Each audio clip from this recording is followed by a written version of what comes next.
Yes. Doctor Bhoomesh Kumar గారు, supreme court పరిశీలనలో చాలా ఆసక్తికరమైనటువంటి అంశాలు వచ్చాయి. ప్రధానంగా వారు డాక్టర్ సందీప్ ఘోష్ను అక్యూజ్డ్గా నిర్ధారించారు. కాలేజీ ప్రిన్సిపాల్గా వ్యవహరిస్తున్నటువంటి డాక్టర్ సందీప్ ఘోష్ అక్యూజ్డ్గా నిర్ధారించారు. ఎట్లా చూస్తారండి భూమేష్ కుమార్ గారు?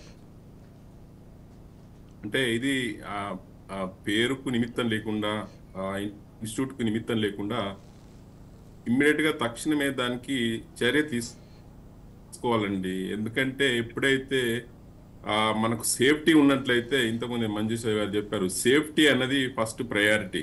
సో అదే రకంగా ఇప్పుడు ఆల్మోస్ట్ 12 రోజులు గడుస్తుంది. సో దీనిపైన ఇంత ఎజిటేషన్ జరుగుతూ ఉంది దేశవ్యాప్తంగా. ప్రతి ఒక్కరూ స్పందించాల్సిన అవసరం ఉంది. సో మనకు 17th Indian medical national all India IMA Indian medical association మనకు పిలిపివ్వటం జరిగింది.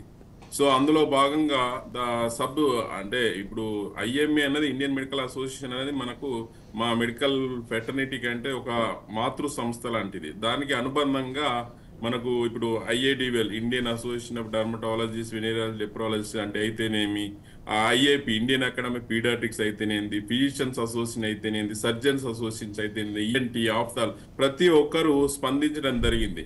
అదే భాగంగా నేను ఇప్పుడు IADWL కు నేషనల్ జనరల్ సెక్రటరీ జనరల్ గా ఉండటం జరిగింది.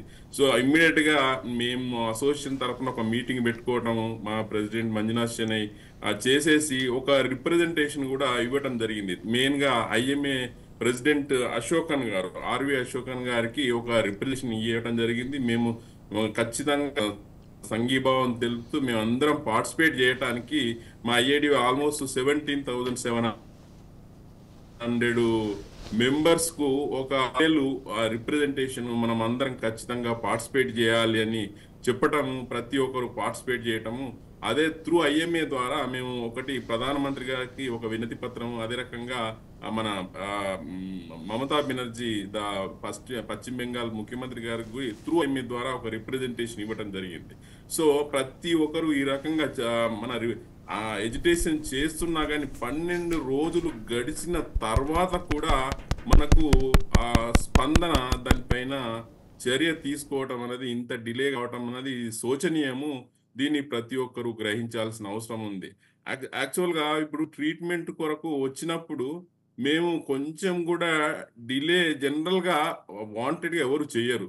ఎక్కడైనా కొంచెం ఇట్లా జరుగుతూ ఉంటే ప్రజలు డైరెక్ట్ మీదకి వచ్చి అరవటం, కొట్టడం ఇలాంటి జరుగుతూ ఉంది. మరి అలాంటప్పుడు వైద్యులకు ఇంత జరిగిన తర్వాత, ఒక మర్డరు తర్వాత రేపు జరిగిన తర్వాత కూడా 12 రోజులు డిలే కావటం అనేది ప్రతి ఒక్కరు దీనిపైన ఆలోచించాలి, స్పందించాలి. మహిళా సంఘాలు కూడా ప్రతి ఒక్కరు స్పందించాల్సిన అవసరం ఉంది.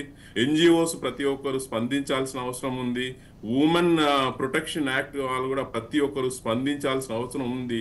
అంటే ఎవరైతే మనకు హ్యుమానిటేరియన్ గ్రౌండ్ గురించి ఆలోచిస్తూ ఉన్నారో ప్రతి ఒక్కరు దీనిపైన స్పందించినట్లయితే మనకు న్యాయం జరుగుతూ ఉంది. రేపు ప్రొద్దున ఇలాంటి చర్య చేయటానికి ఆలోచించటానికి కూడా దడుచుకోవాలి ఎవరైనా.